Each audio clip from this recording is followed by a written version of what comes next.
Hello guys, അപ്പോൾ ഇത് ഞങ്ങളുടെ ഗുരുവായൂർ ദർശനത്തിൻ്റെ അവസാനത്തെ പാർട്ടാണ്. അങ്ങനെ ഞങ്ങൾ ഗുരുവായൂർ വൈകുന്നേരം ഞങ്ങൾ അവിടെ എല്ലാം ഒന്ന് കറങ്ങി നടന്നു. പിന്നെ അതിന് ശേഷമാണ് മമ്മിയൂർ ക്ഷേത്രത്തിലേക്ക് മമ്മിയൂർ ശിവക്ഷേത്രത്തിലേക്ക് പോകാനായിട്ടുള്ള തയ്യാറെടുപ്പിലായിരുന്നു. ഞങ്ങളവിടെ നിന്ന് നടന്നു. ഇച്ചിരി കിലോമീറ്റർ ഉണ്ടായിരുന്നു. ഞങ്ങളവിടെ നിന്ന് കുറച്ച് നേരം നടന്ന് അവിടെ എത്തി. മമ്മിയൂർ ക്ഷേത്രമാണ് ഈ കാണുന്നതാണ് മമ്മിയൂർ ക്ഷേത്രം, മമ്മിയൂർ ശിവക്ഷേത്രം, ശ്രീ മഹാദേവ ക്ഷേത്രം.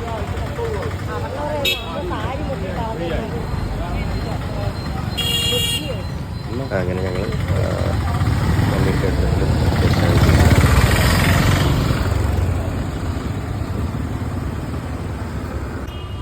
ഏകദേശം അവിടെ എന്തോ പണിയൊക്കെ നടന്നുകൊണ്ടിരിക്കുകയായിരുന്നു. അതുകൊണ്ട് ഈ ആൽമരം നല്ല രസമുണ്ടായിരുന്നു, നല്ല തണലുണ്ടായിരുന്നു. അവിടെ ടിങ്കു ഇപ്പോഴേ ബഹളം തുടങ്ങിയിട്ടുണ്ടായിരുന്നു. പിന്നെ അവിടെ ഇരുന്ന് കുറച്ച് നേരം കുറച്ച് വീഡിയോസൊക്കെ എടുത്തു. പിന്നെ അകത്തോട്ട് മൊബൈൽ അങ്ങനെ കൊണ്ടുപോയില്ല.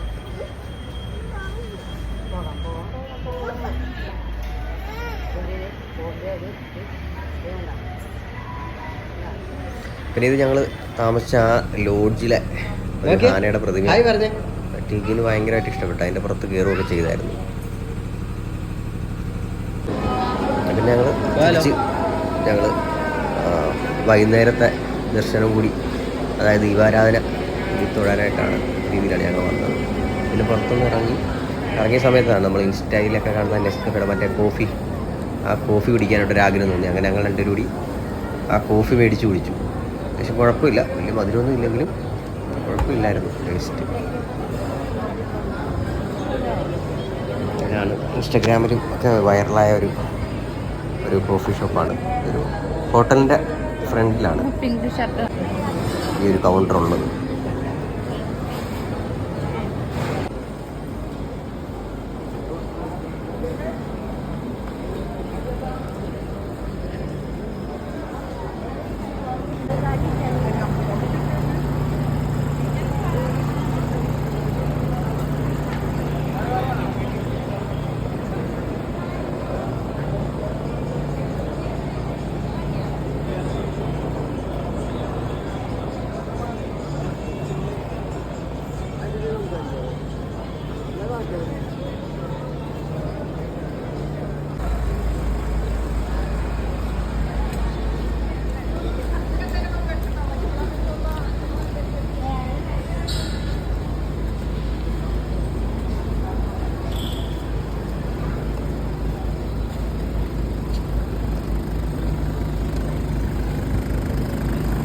പിന്നെ ഇവന്മാർക്ക് കളിക്കാനുള്ള കുറച്ച് സാധനങ്ങൾ മേടിച്ച് കളിപ്പാട്ടത്തിൻ്റെ ബഹളമായിരുന്നു.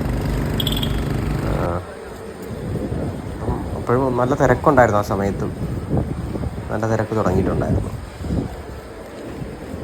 പിന്നെ ഞങ്ങൾ അകത്ത് ചെന്ന സമയത്ത് കുറച്ച് ഇതുപോലെ ഈ ഭരതനാട്യത്തിൻ്റെ കുട്ടികൾ അവിടെ റെഡി ആയിട്ടുണ്ട്. അന്ന് എന്തോ അരങ്ങേറ്റമായിരുന്നു. അപ്പം പ്രായമുള്ളവരും കൊച്ചു കുട്ടികൾ ഉൾപ്പെടെ പ്രായമുള്ളവരും ഒരുപാട് നല്ല വേഷവിധാനങ്ങൾ, ഈ ഭരതനാട്യത്തിൻ്റെയോ കുച്ചിപ്പുടിയുടെയൊക്കെ വേഷം ഇട്ടിട്ട് ഫോട്ടോ എടുക്കുന്ന കണ്ടിട്ടുണ്ടായിരുന്നു.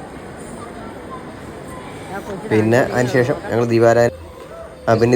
ദീപാരാധനയെല്ലാം തൊഴുത് കഴിഞ്ഞിട്ട് പിന്നെ ഞങ്ങൾ റൂം വെക്കേറ്റ് ചെയ്തു. 10 മണിയൊക്കെ ആയപ്പോൾ റൂം വെക്കേറ്റ് ചെയ്തു. ഞങ്ങൾക്ക് 11 മണിക്കായിരുന്നു ട്രെയിൻ. അങ്ങനെ ഞങ്ങൾ റൂം വെക്കേറ്റ് ചെയ്തു.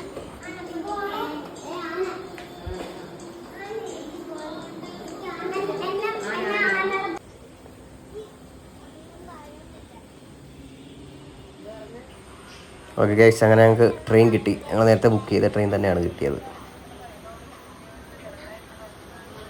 അപ്പോൾ ഇതുവരെ പാവങ്ങളുടെ സൂപ്പർ സ്റ്റാർ സബ്സ്ക്രൈബ് ചെയ്യാത്തവരെല്ലാവരും സബ്സ്ക്രൈബ് ചെയ്യുക. Thank you. അപ്പോൾ ഇതുവരെ 3 പാർട്ട് നമ്മൾ അപ്ലോഡ് ചെയ്തിട്ടുണ്ടായിരുന്നു. ഫസ്റ്റ്, സെക്കൻഡ്, തേർഡ് ആ ഒരു രീതിയിലായിരുന്നു. അപ്പോൾ എല്ലാവരും ഒന്ന് ബാക്കിയുള്ള വീഡിയോസൊക്കെ ഒന്ന് കയറി കാണാം. ഞങ്ങളങ്ങനെ അമ്പലപ്പുഴ സ്റ്റേഷനിൽ എത്തി. ശംഖു നല്ല ഉറക്കമായിരുന്നു. എന്നിട്ട് അവനെ തട്ടി ഉണർത്തി ഞങ്ങൾ.